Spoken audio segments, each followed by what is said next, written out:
अस्सलाम वालेकुम नाज़रीन, मैं हूं अस्तान को। अगर आप देख रहे हैं प्रोग्राम प्ले फील्ड, बात करेंगे क्रिकेट की। चूंकि अब क्रिकेट का दौरा है, आने वाले चंद ही दिनों में रावलपिंडी स्टेडियम में टेस्ट मैच का आगाज़ हो जाएगा। बांग्लादेश की टीम पाकिस्तान में मौजूद है। कजाफी स्टेडियम में ट्रेनिंग सेशंस का आगाज़, और दूसरी तरफ पाकिस्तान ए के साथ बांग्लादेश ए के मैचेस जारी व सारी हैं। नायब कप्तान कप्तानी के फ़राइज़ अंजाम दे रहे हैं बांग्लादेश ए में। सऊद शकील बहुत अच्छा खेल रहे हैं। एक बड़ी हैरत वाली बात है जिस पर मैंने बात करनी भी है, उमर अमीन बहुत अच्छी परफॉर्मेंस दे रहे हैं। कुछ फ्लॉस थे उनकी बैटिंग में, वो उन्होंने दुरुस्त किए हैं, लेकिन उमर अमीन पिछले 3-4 सालों में, या 5 सालों की मैं बात करूं, बल्कि ये तो मैं बहुत 3-4 भी कम कह गया हूँ, 5-1 सालों में मंजर से बिल्कुल आउट थे उमर अमीन। ना आपको PSL में कहीं दिखाई दे रहे थे, ना हमें डोमेस्टिक में उमर अमीन कहीं ब्लिंक होते दिखाई दे रहे थे।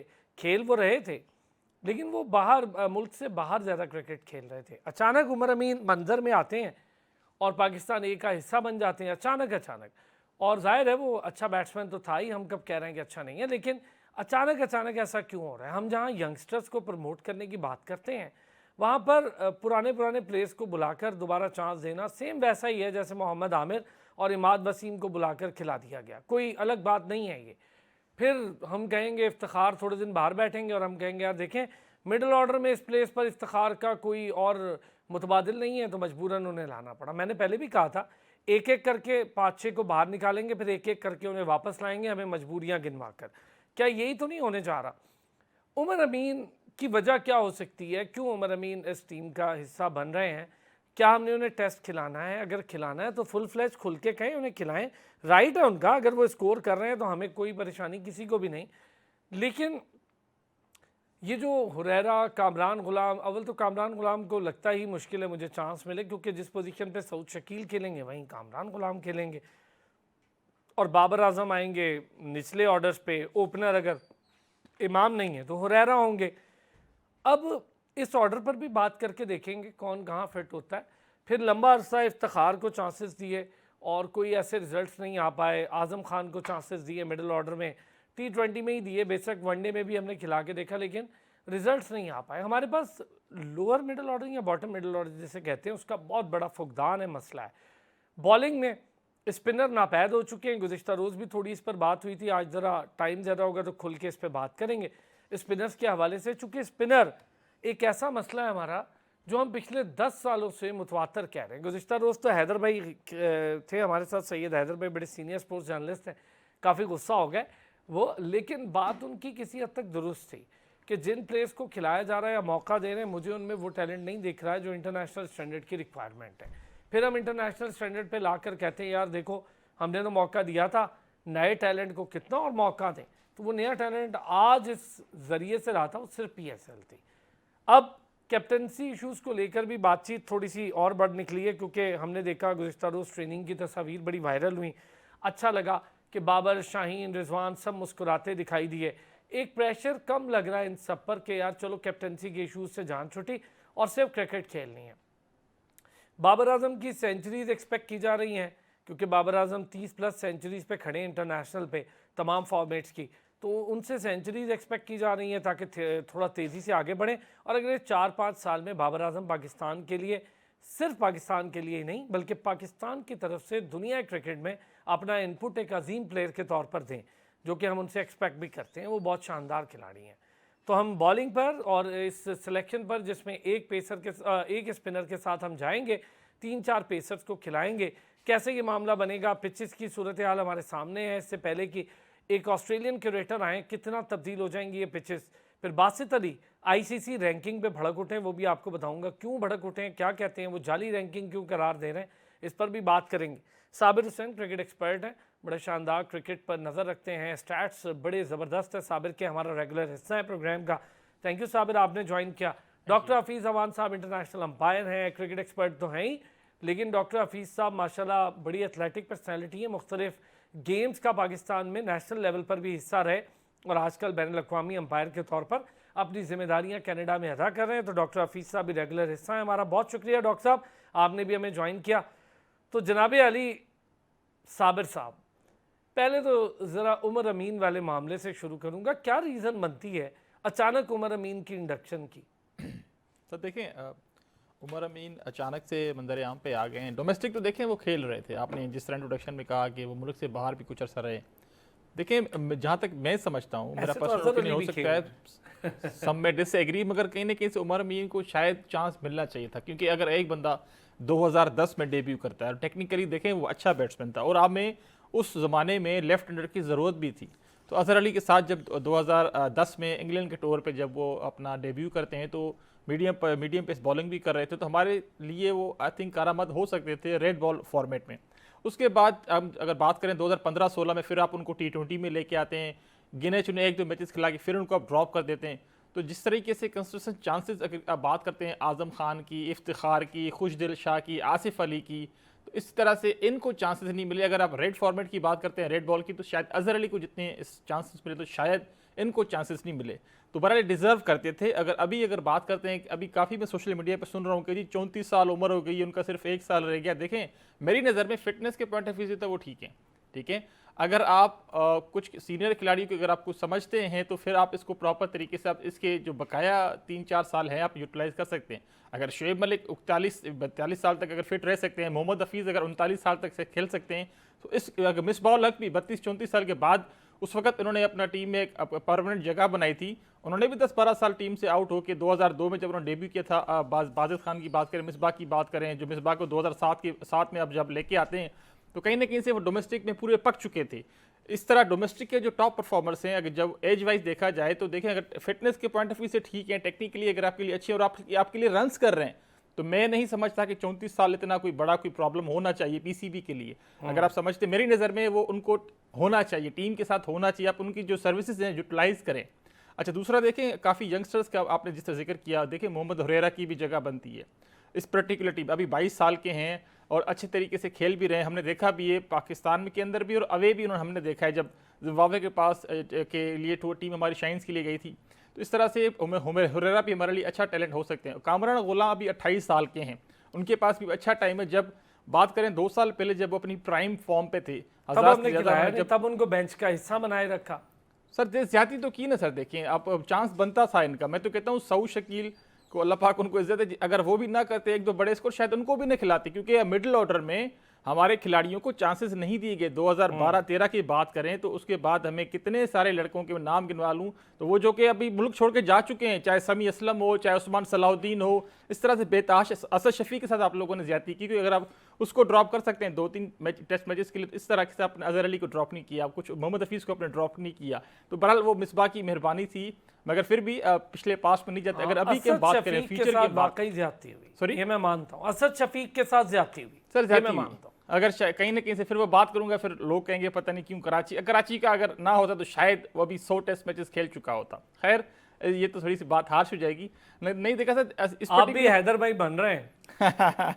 नहीं सर, तो फैक्ट है ना, क्योंकि अगर अफसर शफी की सर्विसेज आप देख लें ना, उन्होंने अवे पे स्कोर किया, बाहर दूसरे ममालिक में उन्होंने स्कोर किया। जब वो उन्होंने डेब्यू किया था तो पाकिस्तान में टेस्ट मैचेस नहीं हो रहे थे, तो उनकी जितनी भी सर्विसेज थी आई थिंक उनको यूटिलाइज अब भी जाके पीसीबी उनको चीफ सिलेक्टर के रोल में उनको अदा कर रही है। मगर इस तरह से हमने बेताशा टैलेंट ज़ाया किए। यही तो फुकदान है कि हम देखें सिर्फ यूनुस खान, जब से क्रिकेट शुरू हुई है तो सिर्फ यूनुस खान का नाम आता है, जावेद मियांदाद के बाद आती है, उनका सेकंड नंबर पे आता है जब 10,000 रन की हम बात करते हैं। इसी तरह से हमने बेताशा टैलेंट हमने ज़ाया की। अगर वरना हमारे पास भी अब राहुल द्रविड़ हो गया, सचिन तेंदुलकर हो गया, रिकी पॉन्टिंग, लारा, मैं कहता हूँ कि हर मुल्क के 5-5 खिलाड़ी, संगकारा देख लें, जयवर्धने देख लें, जयसूर्या देख लें, हम सिर्फ यूनुस खान और जावेद का नाम लेते हैं। क्यों? क्योंकि सिर्फ उन दोनों को ही प्रॉपर तरीके से चांसेस मिले जिस तरीके से रन बनाए। अभी अगर बांग्लादेश की सीरीज़ के लिए बात करें, देखें आप उन्हीं को चांस दें। मैं तो कहता हूँ शाहीन शाह अफरीदी को भी आप ना खिलाएं टेस्ट मैचेस, क्योंकि मोहम्मद अली डिजर्व करता है, खुरम शहजाद डिजर्व करता है, मीर हमजा डिजर्व करता है, क्योंकि उन्होंने डोमेस्टिक में उन्होंने पाकिस्तान में सर्विस अपनी डोमेस्टिक मैं आप लोगों के साथ आज मुमकिन कॉम्बिनेशन भी शेयर कर दूंगा। अभी जो इत्तलात हैं उसकी बुनियाद पे चेंजिंग होते रहते हैं, लेकिन इत्तलात की बुनियाद पे बताऊंगा कि मुमकिन कॉम्बिनेशन क्या है। डॉक्टर साहब जो बात साबिर कर रहे हैं उमर अमीन को लेकर, वह भी थोड़े खदशात है कि यार उमर अमीन को अगर खिलाना ही था तो इतने साल उस बेचारे के ज़ाया क्यों किए। अच्छा बैट्समैन है, अब ज़ाया कर दिए तो ऐसे मौके पर जहाँ पर उसकी अब तकरीबन एज ऐसी है कि वो ज़्यादा से ज़्यादा साल खेल लेगा फवाद आलम की तरह, कितना खिला लेंगे आप उसको, फवाद आलम बनाएंगे, और फिर उस 1 साल में आप एक ऐसे प्लेयर को ज़ाया कर देंगे, वो नाराज़ होकर बाहर चला जाएगा कि उसको मौका नहीं मिल रहा होगा डोमेस्टिक का। करने क्या जा रहे हैं, थोड़ी कन्फ्यूजन है।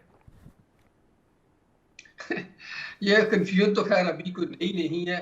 जब से पाकिस्तान क्रिकेट बोर्ड है, जब से हमारी टीम है, तब से ये सारी कंफ्यूजन इसी तरह चलती हैं।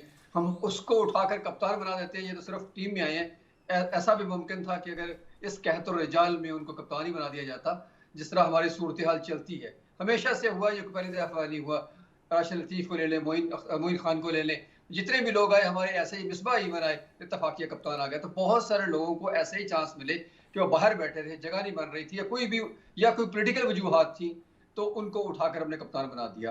तो उमर अमीन, मुझे नहीं पता कि उनको कहाँ से बैक किया गया है, लेकिन ऑल ऑफ अ सडन वो मंजरेआम पर आए हैं। लेकिन भारत, अब उन्होंने प्रूव किया कि 171 रन कर दिए उन्होंने साइड मैच में, और बांग्लादेश के खिलाफ ही किए। तो मेरा ख्याल है कि अब फिलहाल तो वो जगह बना रहे हैं। लेकिन अगर देखें, जो साबिर भाई ने बात की, yes I do agree with that one, कि अगर वो 34 साल के हैं तो 5-6 साल तो भारत खेल सकते हैं। आप उसको अभी फिक्स कर दें कि हमने कौन सा फॉर्मेट खिलाना है। आई डोंट थिंक सो कि वो इस एज में आकर तीनों फॉर्मेट खेल सकते हैं। तो बेहतर यही है कि वो टेस्ट पे परफॉर्म कर रहे हैं तो उनको टेस्ट तक कन्फाइन कर दें, और बाकी फिर उसको कोई जगह ना दें, ताकि जो आप की बात कर रहे हैं ना कि वो किसी एक की जगह मार लेंगे, तो उनको वो चांस दे दें कि T20 में चांस दे, वनडे में चांस दे, ताकि जब तक उमर अमीन 2 साल 3 साल जब तक भी खेल सके तो उनके साथ वो लड़का तैयार हो जाए। अगर इन दोनों को कंपेयर कर ले, जैसे आपने कहा कि 14 साल बाद 2010 का डेब्यू है और 2024 14 साल हो गए, तो यानी कि इसका मतलब है कि वो तब 20 साल के थे। तो एक टेस्ट केस है कि अब हुरैरा भी तकरीबन उसी एज में डेब्यू करने के लिए पर तोल रहे हैं। तो कहीं ऐसा ना हो कि जिस तरह उमर अमीन थोड़ा सा खेल के गायब हो गए थे, हुरैरा के साथ भी ऐसा हो, या उमर बिन यूसुफ के साथ भी ऐसा हो। उनसे पहले डिजर्व करते हैं कामरान गुलाम। अभी आपने बात की कि हुरैरा अगर ऊपर खेलेंगे तो नीचे कामरान गुलाम की जगह बनती बज़ाहिर नजर नहीं आ रही। मैं कहता हूँ जी, नो मैटर व्हाट, बेशक बाबर को बिठाएं, जिसको मर्जी बिठाएं, कामरान गुलाम को कम से कम ये सीरीज तो जरूर खिलानी चाहिए। कोई उसकी वजह बनती नहीं है। आपका डोमेस्टिक स्ट्रक्चर जैसा भी अच्छा है बुरा है, वो उसमें उसका बेस्ट परफॉर्मर है और कई सालों से बेस्ट परफॉर्मर है। तो आप उसको अगर नहीं खिलाएंगे तो फिर वही होता रहेगा कि अमेरिका के दरवाजे खुले हुए हैं और नई नई जगहों पे क्रिकेट आ रही है, कनाडा में क्रिकेट आ रही है, बेशुमार आ रही है, तो लोग इस तरह भागते जाएंगे। तो बेस्ट इस वक्त यही है कि मोहम्मद अली को भी खिलाएं, खुरम शहजाद को भी खिलाएं, नसीम शाह को बेशक बिठा दें, उन्होंने फिटनेस साबित कर दी, 3 विकेटें ले ली, बहुत अच्छा। मेरा ख्याल है कि इस वक्त जो सीरीज है, इसमें लीड करना चाहिए मीर हमजा को। बॉलिंग अटैक की बात करूं तो मीर हमजा को लीड करना चाहिए, और साथ खुर्रम शहजाद और मोहम्मद अली को चलना चाहिए पेस अटैक में। बाकी इसके कॉम्बिनेशन की आप बात करेंगे तो फिर फर्दर डाउन द लाइन की बात करते हैं। अच्छा साबिर, बड़ी सही अच्छी बात हो गई। ये बात ठीक है कि नो मैटर व्हाट कामरान गुलाम को मौका मिलना चाहिए, पर चलें इस पर मैं ज़रा आगे जाके जब पॉसिबल कॉम्बिनेशन की इत्तलात दूंगा कि भाई ये पॉसिबल कॉम्बिनेशन की इत्तलात कुछ हम तक आई हैं। उससे पहले हम काफ़ी इख्तलाफात की ख़बरें वर्ल्ड कप से लेकर कप्तानी के झगड़े, मुख्तलिफ फॉर्मेट्स में कप्तानी के झगड़ों के साथ साथ कॉम्बिनेशंस के झगड़े, एक दूसरे प्लेयर्स के साथ कोई रंजिश, कोई खलिश की बातें, ये इतनी ज़्यादा बढ़ गई थी इख्तलाफात की कि काफ़ी लोग परेशान थे। इसी को लेकर बांग्लादेश सीरीज़ में कूद रहे थे हम। गुज़िश्ता रोज़ जो ट्रेनिंग सेशन हुआ, सब ने वो वीडियोस देखी, बड़ी अच्छी वीडियोस वायरल हुई, तस्वीर वायरल हो रही हैं, लोग उस पर मुख्तलिफ तबसरे कर रहे हैं। बाबर, रिजवान और शाहीन, जिनका सबसे ज़्यादा जिक्र था, तीनों बड़े हंसी मजाक और अच्छे मूड में, और बज़ाहिर उन्होंने कोई ऐसा इख्तलाफ ज़ाहिर ही नहीं किया। तो अच्छा लग रहा था दिखने में भी। अब अल्लाह करे कि दिलों के हाल तो खैर अल्लाह ही जानता है, लेकिन ये ज़रूर है कि तीनों अच्छे तरीके से बड़ा अच्छा रहा था कि वो हंसी मजाक कर रहे हैं। तो जी कैसा, सर, ये कैसा एक अच्छा जेस्चर है? अच्छा जेस्चर है, और आपने बिल्कुल सही कहा। देखें, कुछ अर्सा पहले, कुछ हफ्ते पहले जिस तरीके से सोशल मीडिया पे कहा जा रहा था कि जी तीनों में बड़ा वो एक हाश किस्म के आर्गूमेंट्स होते हैं, शाहीन शाह अफरीदी का, बाबर आजम का। देखें, सोशल मीडिया पे नेगेटिव चीज़ें जो होती है, मिर्च मसाले वाली, वो ज़्यादा बिकती हैं। तो कहीं ना कहीं पे बस कुछ सिलेक्टेड ऐसे कुछ लोग थे जो कि खबरें फैला रहे थे, मगर उसको निगेट किया, बार बार आके तरदीद की। अपने शाहीन शाह अफरीदी ने कहा, बाबर आजम ने कहा, इवन इमाद वसीम का भी कहा गया था बार बार। उन्होंने आके सोशल मीडिया पर इन चीज़ों को क्लैरिफाई किया कि ऐसी कोई बात नहीं है। देखें, ऐसे होना भी नहीं चाहिए। मैं समझता हूँ कि जिस तरह सरफराज को हटाया गया, उसके बाद देखें ये वही लड़के हैं जो कि सरफराज अहमद की कप्तानी में खेले थे और प्रॉपर जेल लोग के लड़के खेले। तो सरफराज ने प्रॉपर तरीके से टीम आपको बिल्ड करके दी थी। हम बाबर आजम को ठीक है क्रेडिट देते हैं, मगर कहीं ना कहीं पे क्रेडिट हमें देना चाहिए 40-50% सरफराज अहमद को भी, क्योंकि 2017 की चैंपियंस ट्रॉफी की अगर बात करते हैं तो वहाँ पे सारे के सारे सवाए मोहम्मद हफीज के, उनके पास सारे के सारे यंग लड़के थे, टीम बनाई, चाहे फकर जमान वही टीम आप आगे लेके चले हैं। जी, सारी उन्हीं लड़कों को लेके आगे लेके चले। उसके बाद सरफराज को बार बार हम जिक्र करते हैं, नहीं करना चाहिए, मगर उनको देखें गलत हटाया गया। उसके बाद बाबर आजम को जो लड़के मिले वही लड़के थे जो कि थोड़ा बहुत पॉलिश हो चुके थे, इंटरनेशनल स्टैंडर्ड के पॉइंट ऑफ व्यू से वो थोड़ा सेट हो चुके थे सरफराज की कप्तानी में। चाहे फ़हीम अशरफ हो गए, फ़खर जमान हो गए, आपके हसन अली हो गए, इस तरह से काफ़ी सारे, इमाद वसीम हो गए, शादाब खान हो गए। तो खैर बाबर आजम एक टीम को लेके चले। तो मैंने ये देखा कि 2021 में हमारी प्रॉपर टीम एक जेल थी, एक दूसरे के लिए लड़ना जानती थी, एक दूसरे को सपोर्ट करना जानती थी। याद होगा जब बाबर आजम को कप्तानी से हटाने की जब बातें हो रही थी ज़का साहब के ज़माने में, नजम सेठी के ज़माने में, उस वक्त भी प्लेयर्स जो थे वो अपने एक जो सपोर्ट के लिए देखा अपने सोशल मीडिया पे, ट्विटर पे वो सपोर्ट कर रहे थे। सोचना मना है, सोचना मना है। तो सर कहीं ना कहीं पे देखें उनको उस वक्त कप्तानी का कोई टेंशन जिक्र नहीं थी, कोई जेलेसी का फैक्टर नहीं था, मगर इसको क्रिएट किया गया। मैं अगेन पीसीबी को कसूरवार ठहराऊंगा और कुछ सिलेक्टेड मीडिया, कुछ जो लोग हैं। मगर अभी सर देखा जाए तो देखें अभी मेरे ख्याल में जो तीनों जो हंस रहे हैं इसीलिए खुश होंगे कि चलो यार जान छूटे, हम कप्तान नहीं है, अभी हम परफॉर्मेंस पे फोकस करेंगे, शान मसूद जो है वो कप्तानी करेंगे। अच्छा है कि पाकिस्तान के लिए सारी टीम जेलो। मैं कहता हूँ कि हसद कोई फैक्टर बनता नहीं है, क्योंकि आप मुल्क के लिए खेल रहे हैं, आपकी किसी की पर्सनल टीम तो है नहीं। अगर अपने मुल्क के लिए आप खेलते हैं तो इंडिविजुअल परफॉर्मेंसेज आपकी बड़ा रोल प्ले करती हैं। जब आप इंडिविजुअल परफॉर्मेंसेज देते हैं अपनी, तो भी जाके वो एक कौम के लिए एक जीत साबित होती है। तो कहीं ना कहीं पे ये जो सीरीज सर, ये देखें ऑस्ट्रेलियन टीम जो है या इंग्लैंड की टीम, साउथ अफ्रीका की टीम जो ये जो बड़ी टीमें होती है ना, ये मिनोज को या छोटी टीम्स को बिल्कुल डोमिनेंट होके मारती हैं। तो अभी अपने करना क्या है, अगर मैं थोड़ी सी हिस्ट्री अगर आपके साथ शेयर कर दूं बांग्लादेश और पाकिस्तान की, जब 2001 में जब एशियन टेस्ट चैंपियनशिप थी, वहां पे पाकिस्तान बांग्लादेश का जब टेस्ट मैच हुआ था पहला, तो वहां पे मैं कहता हूँ पाकिस्तान ने 546 रन बनाए थे और हमारी 4 सेंचुरियां थी। सईद अनवर की, तौफीक उमर की, मोहम्मद यूसुफ की, इंतजाम उल हक की, इवन अब्दुल रज़ाक की भी थी। जी हाथ खोल के सेंचुरियां की। जी सर, 4-5 सेंचुरियां थी हमारी। उसके बाद सर देखा जाए तो हमारी जितनी भी सीरीज हुई है 2001 में, 2003 में, 2005 में, 2011-12 में, 2015, 2019, 2021 सारी सीरीज पाकिस्तान ने जीती हैं। तो अगर हम 2001, 3 और 5 की बात करें तो वहां पे जो हाईएस्ट विकेट थी वो हमारे दानिश कनेरी लेग स्पिनर लेते थे। 6 और 6 12 विकेट उन्होंने ली थी 2001 में। तो सर जबरदस्त स्टैट्स लेकर आए भाई। जी। उसके बाद सर जब उनसे सर 200 रन नहीं बनते थे। 2001 की सीरीज देख लें, 2003 की सीरीज देख लें, मगर जब 2003 में सर जो वापस जब आए, जब इंजमाम ने मुल्तान का टेस्ट में जिताया था 1 विकेट से, तो उस वक्त थोड़ा सा फाइटिंग टोटल उन्होंने किया था। मगर कहीं ना कहीं पे हम लोग अभी क्या मिस कर रहे हैं, इस पर्टिकुलर टाइम पे हमने सिर्फ इब्रार को डाला हुआ है स्क्वाड में। तो हमारे पास स्पिनिंग, इसका मतलब हमारे पास प्रॉपर कोई स्पिनर मैं कहता हूँ कि 2 होने चाहिए, क्योंकि हम स्पिनर्स के साथ ही मैचेस जीतते आए हैं अपने होम कंडीशंस में। आप श्रीलंका को देख लें, आप इंडिया को देख लें, तो कहीं ना कहीं पे वो जो डोमिनेंस करते हैं साउथ अफ्रीका के अगेंस्ट, न्यूजीलैंड हो या इंग्लैंड हो या ऑस्ट्रेलिया हो, तो अपने स्पिनर्स के साथ जीते। तो इस चीज़ को सर थोड़ा सा हम कहीं ना कहीं मिस कर रहे हैं। जबरदस्त बड़े मजे के स्टैट्स हैं डॉक्टर साहब, बड़ी सही 2001 से पूरी हिस्ट्री बयान कर दी साबिर ने बड़ी ज़बरदस्त तरीके से। अच्छा पहले तो हम हिस्ट्री पे तो बात कीजिएगा, बिल्कुल कीजिएगा, लेकिन इसके बीच में ज़रा एडअप कर लें। ये मुझे तो अच्छा लग रहा है कि ज़रा कैप्टनसी प्रेशर से हटे हैं। रिजवान का भी मसला ख़त्म हो गया, शाहीन भी वाइस कैप्टनसी से भी उसकी जान छूट गई, अब वो सिर्फ खेल पे तवज्जो देगा। बाबर आजम की भी कैप्टनसी से जान छूटी, वो भी खेल पे तवज्जो देंगे। हमें इनका खेल ही चाहिए, कप्तानी कोई भी कर लेगा, हमें इन 3 शानदार खिलाड़ियों का खेल चाहिए। तो जो पिक्चर्स वायरल या वीडियोस वायरल, वो खुद भी सोशल मीडिया पर उसकी जीनत बनी, जो पीसीबी ने हमें भी दी, सबको भेजी, तो अच्छा लग रहा है मुझे देख के। कैसा महसूस हो रहा है आपको?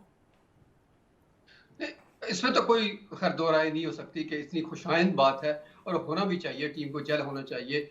और लड़के जब तक टीम नहीं होगी तो टीम स्पिरिट नहीं आएगी ऑफ कोर्स।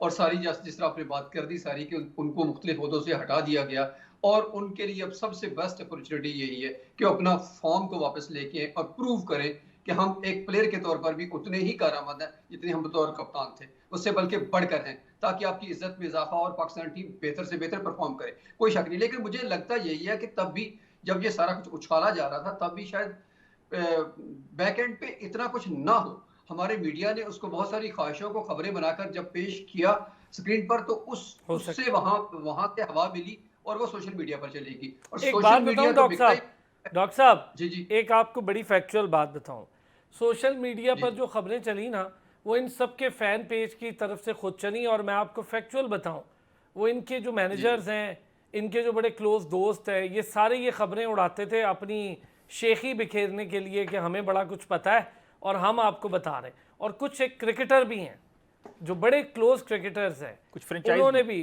फ्रेंचाइज, बिल्कुल फ्रेंचाइज भी है। मैं आ रहा था, बहुत अच्छे साबिर, सब जानते हैं, साबिर को सब पता है भाई आजकल। अच्छा, फ्रेंचाइज भी हैं, फिर क्लोज क्रिकेटर्स भी हैं, तो इस पर भी ज़रा डिस्कशन मैं और आप और साबिर कर लेते, तो इस पर ज़रा बात कर लें। बिल्कुल सही आपने निशानदेही की। लास्ट टाइम 2-3 प्रोग्राम पहले भी आपको याद है, जब हम ओलंपिक्स से पहले वाले प्रोग्राम कर रहे थे, उसमें हमने जब इसको बाइफरकेट किया था इन चीज़ों को, तो उसमें फ्रेंचाइज क्रिकेट को हमने सबसे ऊपर रखा था मेरे ख्याल में। जो पाकिस्तान क्रिकेट को खराब अच्छा तो कितना करेगी ये हम कुछ नहीं कह सकते फिलहाल, लेकिन फिलहाल कुछ ज़्यादा पॉजिटिव रोल प्ले नहीं कर रही। क्योंकि अगर लाहौर को देखा जाए तो शाहीन के पीछे वो खड़ी रही, हारिस रऊफ के पीछे खड़ी रही, फिर अभी पेशावर ज़ल्मी की बात चली, बाबर आज़म के पीछे कराची का रोल था। मतलब सारे ने अपना-अपना भरपूर किरदार अदा किया, जो कि उल्टा था, नेगेटिव रोल यानी कि प्ले किया। अपने प्लेयर्स को प्रमोट करने के लिए किसी ने ये नहीं सोचा कि ये हमारे प्लेयर तभी हैं अगर वो पाकिस्तान के प्लेयर हैं तो, और उनकी शान भी तभी है जब वो पाकिस्तान के लिए परफॉर्म कर रहे हैं। तो अनफॉर्चुनेट पार्ट यही रहा हमारे पूरी फ्रेंचाइज क्रिकेट में कि उन सब ने उनको इंडिविजुअली प्रमोट किया, एज ए टीम नहीं किया। और वहीं से मेरा ख्याल है कि वहां से मसाइल शुरू भी हुए। और उससे बढ़कर जो आपने बात की ना, मेरे ख्याल में जो मीडिया है ना, अपना माइक लेके हर जगह पर पहुंच जाता कि शाहिद अफरीदी से हर दफा ये सवाल पूछना है आपने कि भाई शाहीन के बारे में आप बताएं। भाई वही सवाल आप शाहीन से कर लें, बेहतर रहेगा। अब शाहिद के लिए बड़ी अजीबोगरीब सिचुएशन हो जाती है कि वो उसके हक में जवाब दे तो भी फंसता है, उसके खिलाफ जवाब दे तो भी फंसता है। तो बेहतर है कि ऐसे सवाल से गुरेज किया जाए, मीडिया किसी और एक्सपर्ट से पूछ ले। और बहुत सारे टीवी के जो है जिनके रिश्तेदारियां हैं, उनको इस तरह नहीं करना चाहिए। जैसे सकलैन मुश्ताक के पास भी पहुंच जाते हैं शादाब के बारे में, तो ये भी एक फैक्टर है एक्स क्रिकेटर्स का बहुत सारी जगहों पर कि उनका रोल, बेशक वो पॉजिटिव प्ले करना भी चाहें तो मीडिया उसको कहीं ना कहीं उसको टिप करके इस तरह से प्रेजेंट करता है आवाम के सामने कि ये देखे नहीं, शाहिद ने तो कह दिया कि शाहीन को कप्तानी की जरूरत नहीं है, बाबर को परफॉर्म करना है, नहीं कर सकता तो वो कप्तानी से उतर जाए। अब भाई कुछ तो कहना है जब आपके पास माइक जो आया, तो जो भी बात करेंगे उसको जितना ट्विस्ट कर लिया जाता है। मेरे ख्याल में ये एक दूसरा बड़ा फैक्टर है जो एक्स क्रिकेटर्स की तरफ से है। तीसरा आपने कहा कि फैंस की तरफ से है, नो डाउट फैंस ने अपने अपने चैनल बनाया हुए हैं, उन्होंने अपने उसको प्रमोशन के लिए, उनके लिए बेस्ट यही होता है उल्टी कि जो सीधी सबसे जाली खबरें चलाए चले जा रहे हैं, चलाए चले जा रहे हैं।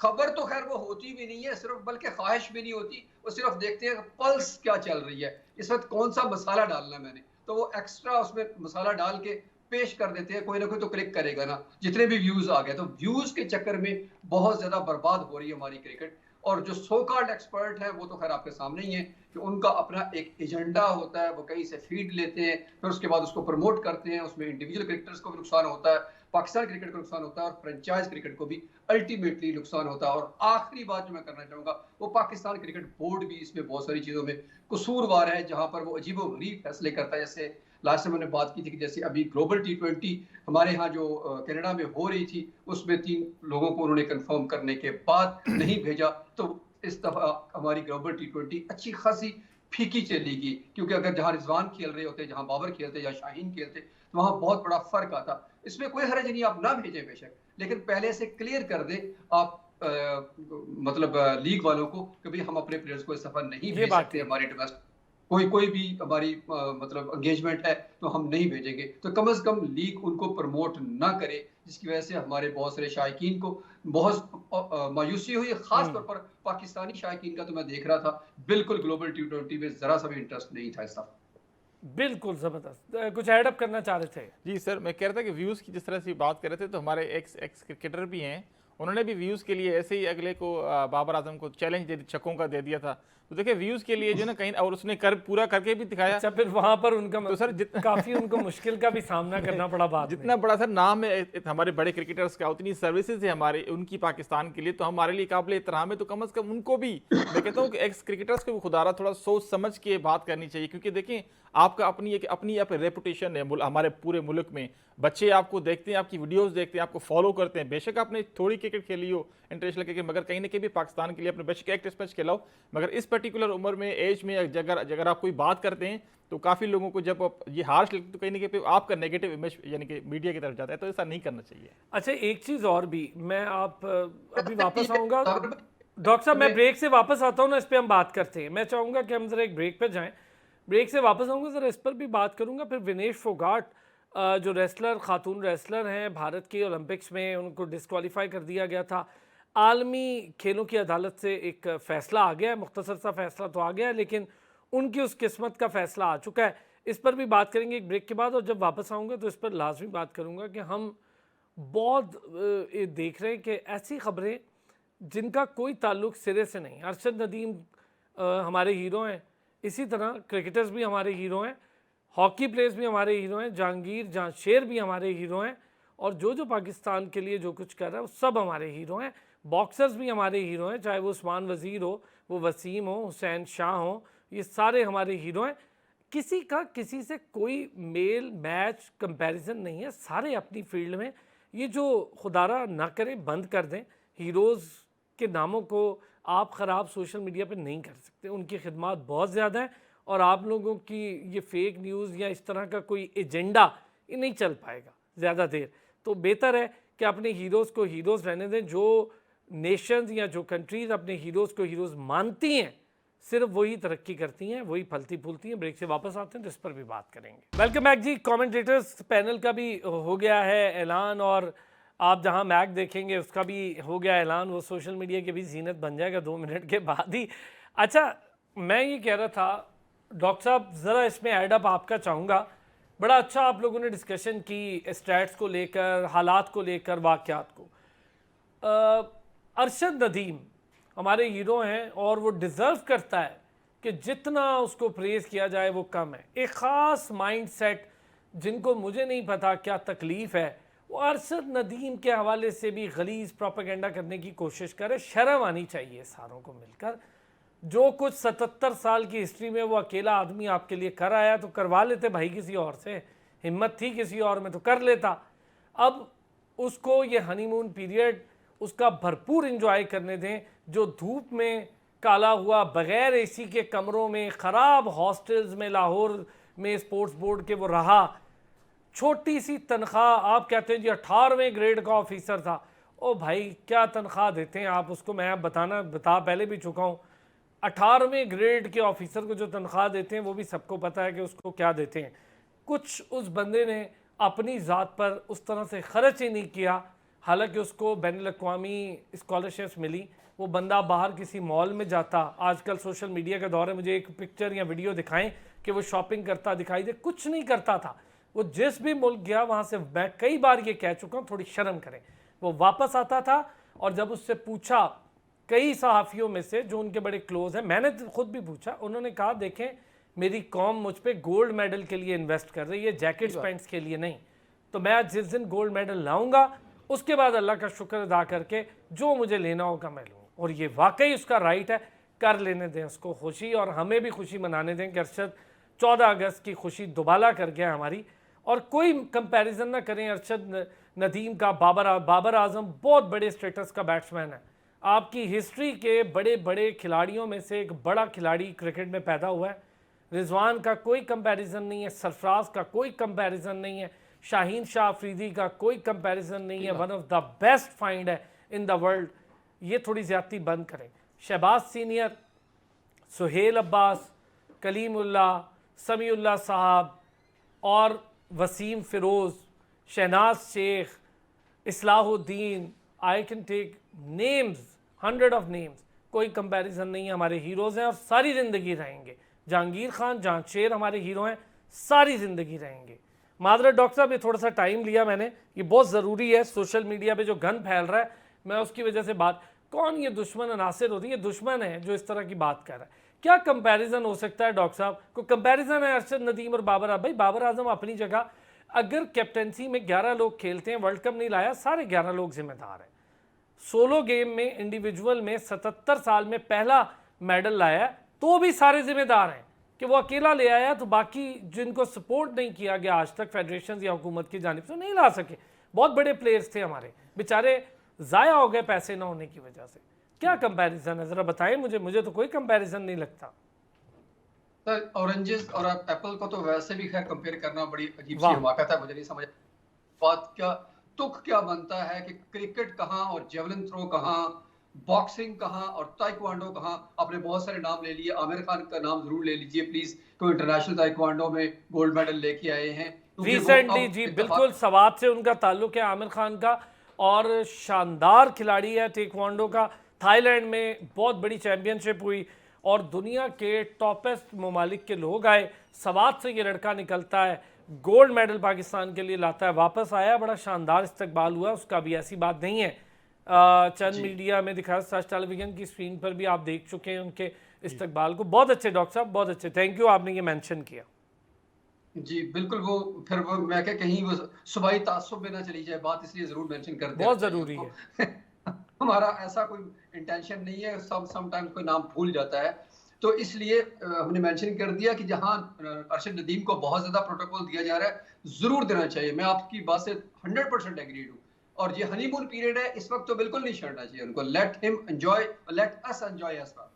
ये कोई बात नहीं है सर कि अब उनका 17 खत्म हो साल की मेहनत के बाद वो कब हाँ, एंजॉय करेगा यार, ये उसका राइट है। बल्कि मैं कहता हूं जितना एंजॉय करेगा ना, आप यकीन करें उतना आपके पाकिस्तान में गेम प्रमोट होगी खुद ब खुद।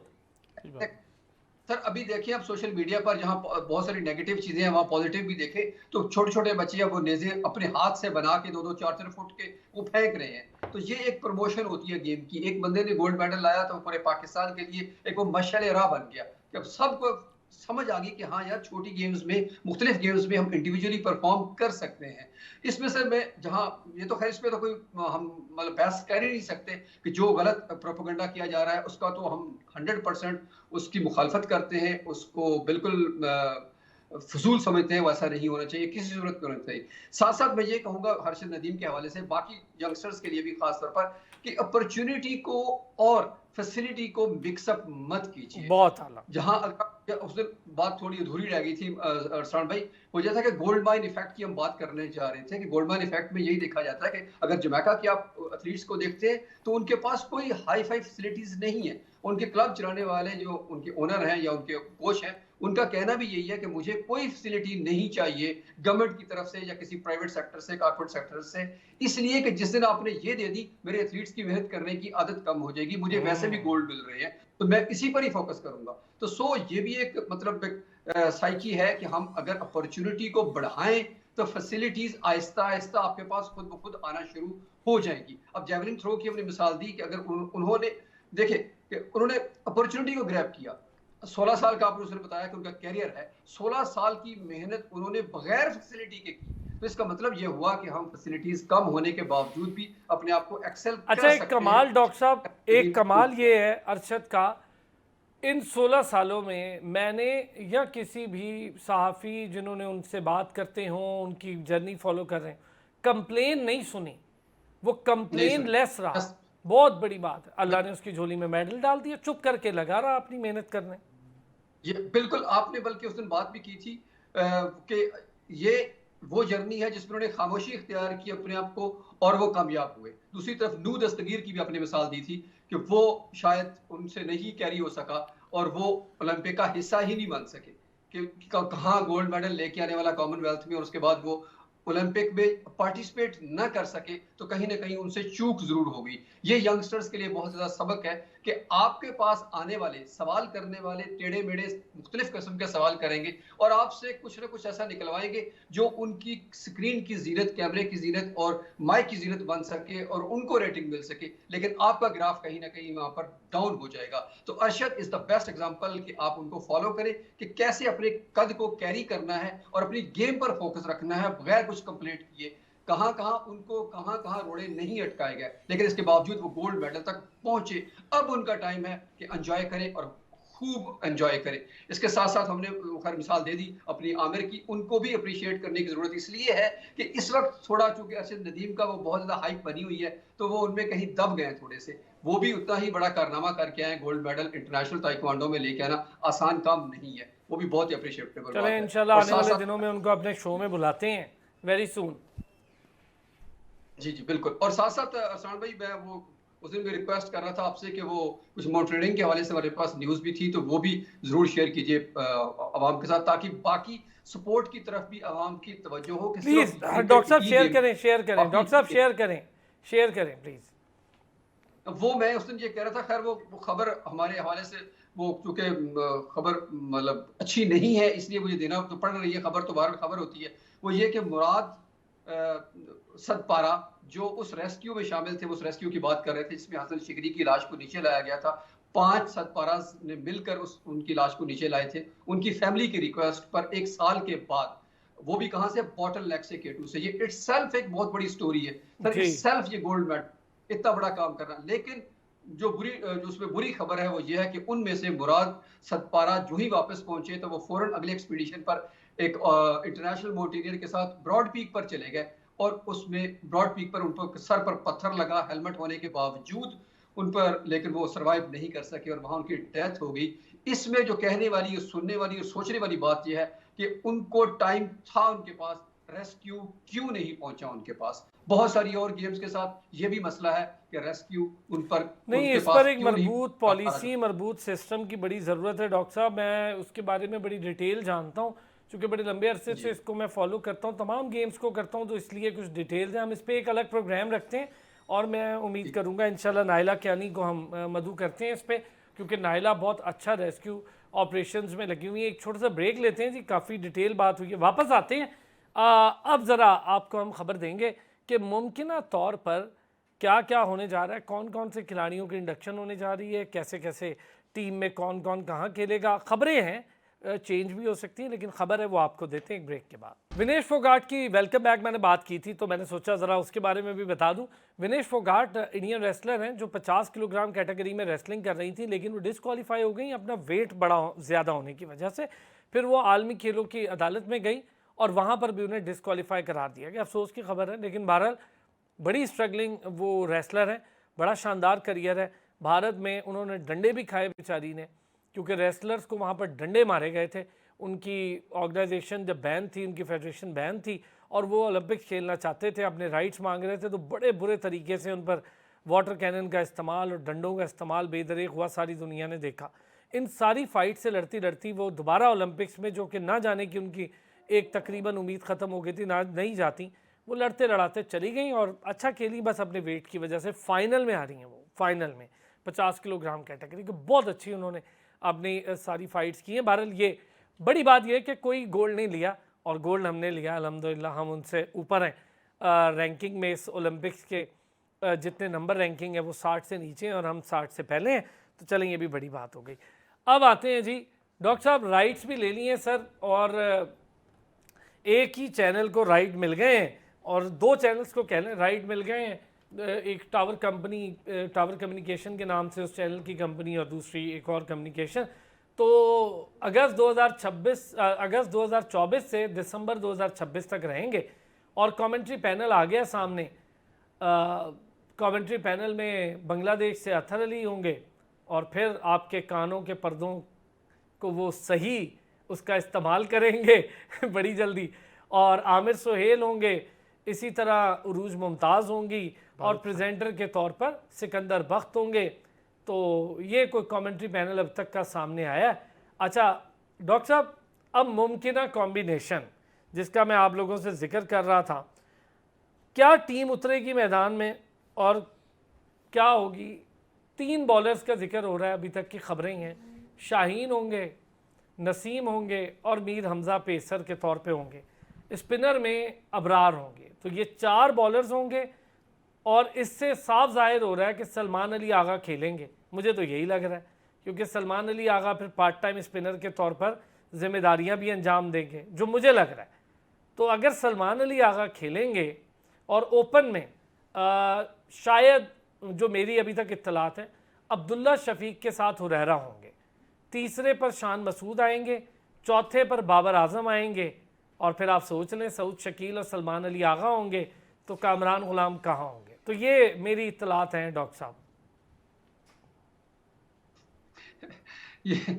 ये तो अपनी टीम तो बना दी सर, लग रहा है टीम तो यही बज़ाहिर तो यही लग रही है, लेकिन हम जिस वजह से कह रहे थे कि इनको इंडक्शन होनी चाहिए, इनकी कामरान गुलाम की उनकी परफॉर्मेंस है, और इसके लिए हमने ये नहीं कहा कि इसी टीम के अंदर उनको फिट करें। मैं तो ये कह रहा था कि बेशक जिसको मर्जी बिठा दें, बेशक बाबर को बिठा दें, इसलिए कि बाबर को प्रूव नहीं करना, शाहीन को प्रूव नहीं करना, वो सारे के सारे बेहतरीन प्लेयर हैं, वो खेल रहे हैं। शान मसूद तो ज़ाहिर कप्तान है, वो तो नहीं बैठेंगे, लेकिन बाकी जिसको मर्जी बिठा दिया जाए कोई फर्क नहीं पड़ता। लेकिन इन लड़कों को इस वक्त खिलाना बहुत जरूरी है। मेरा ख्याल है कि कामरान गुलाम को अगर यहाँ ना खिलाया गया तो शायद कामरान गुलाम अपना बस्ता बांध के आए हो घर पे, क्योंकि लास्ट टाइम भी उन्होंने अपनी इसके नाराजगी का इजहार किया था कि मुझे नहीं अगर खिलाना तो मैं 100 कर भी लूंगा तो क्या फर्क पड़ेगा। शायद किसी डोमेस्टिक के फाइनल में उन्होंने ये बात की थी, वो काफी मंजरेआम पर आई थी। कि इसका मतलब है कि वो इस वक्त तैयार होंगे कि यार this is my first and last chance. Performance तो खैर बात की बात है, लेकिन उनको और मोहम्मद अली को फिर वही बात है कि यहाँ फिर मोहम्मद अली भी फिट नहीं होते, क्योंकि उनको फिर तो वही की वही टीम आ गई जो हम पहले ऑस्ट्रेलिया के खिलाफ खिला रहे थे। तो फिर फर्क क्या हुआ ऑस्ट्रेलिया के खिलाफ खिलाने में, न्यूजीलैंड के खिलाफ खिलाने में, या अब इंडिया के खिलाफ तो हम खेलते नहीं है, साउथ अफ्रीका के खिलाफ खिलाने में, और वही टीम अगर हम बांग्लादेश के खिलाफ खिला रहे हैं, तो फिर वो सवालात, वो शेमगोइयां जरूर होंगी जो पहले भी होती हैं। आपने शुरू में दुआ दी थी कि अल्लाह करे बाबर सेंचुरियां करे, मैं तो कहता हूँ अल्लाह करे बाबर सेंचुरी ना करे, अच्छा स्कोर करे, पाकिस्तान मैच जीत जाए, इसलिए ना करे कि लोग फिर कहेंगे लो जी अब फिर जिम्बाब्वे, फिर बांग्लादेश, फिर नेपाल, फिर फलाना और फिर फलाना उसके खिलाफ इन्होंने स्कोर कर दिया, तो क्या फर्क पड़ेगा। इससे बेहतर यही है कि वो रेस्ट ले, ब्रेक ले लें और यंगस्टर्स को बाहर बैठकर देखें और ग्रूम करें। तो मुझे नहीं लगता कि ये इस तरह से एज इट इज जाएगा। किसको बाहर बिठाएंगे, सलमान अली आगा ही बैठ जाए तो बेहतर होगा, कोई पार्ट टाइम कोई ना कोई कर ही लेगा मेरे ख्याल में बॉलिंग। क्या कहते हैं जी साबिर, कुछ टीम मैंने थोड़ी बहुत तो जो सर इतलात है अभी तक चेंज हो सकती हैं ये, लेकिन अभी तक की इतलात जो टीम सोच रही है या जो मैनेजमेंट सोच रही है उसके मुताबिक मैंने बता दिया। सर देखें, हम काफ़ी डिस्कस कर चुके हैं मोहम्मद हुरैरा को। मैं ये समझता हूँ जिस तरह डॉक्टर साहब कह रहे हैं कि चलो कामरान गुलाम को अगर टीम में डालना ही है तो आप हुरैरा को बेशक ना खिलाएं, अभी वो यंग बच्चा है, उसको अब आने वाला वक्त अभी है, बाकी अभी और भी सीरीज़ आनी है। कामरान गुलाम को आप खिलाएं, शान मसूद और अपना अब्दुल्ला शफीक ओपन करें, उसके बाद आप उसको ले आएँ, कामरान गुलाम को ले आएँ, उसके बाद बाबर आजम को ले आएँ, साउद शकील को ले आएँ। अगर आपने कामरान गुलाम को खिलाना है तो मोहम्मद हुरैरा की जगह खिलाएं, क्योंकि देखिए 28 साल के हैं, उन्होंने कम से 4-5 साल से टॉप परफॉर्मर रहे हैं। हुरैरा जो है अभी नए लड़के हैं, उन्होंने अभी 2-2.5 साल उनको हुए, तभी उनके पास एम्पल टाइम पड़ा है। अल्लाह पाक उनको और तरक्की दे। अभी और आने वाले टेस्ट मैचेस पाकिस्तान में ही हैं, इंग्लैंड है, उसके बाद वेस्ट इंडीज़ है, उसके बाद साउथ अफ्रीका है, तो टेक्निकली अच्छे खिलाड़ी हैं, मगर टीम के साथ होना चाहिए। मैं समझता हूँ कि जो यंग लड़के हैं खास करके, मैं तो कहता हूँ कि 1-2 स्पिनर्स को भी आप अपने स्क्वाड में रखें, वो टीम के साथ ट्रेवलिंग करे, टीम के साथ प्रैक्टिस करे, ताकि उसको कुछ ना कुछ सीखने का मौका मिले।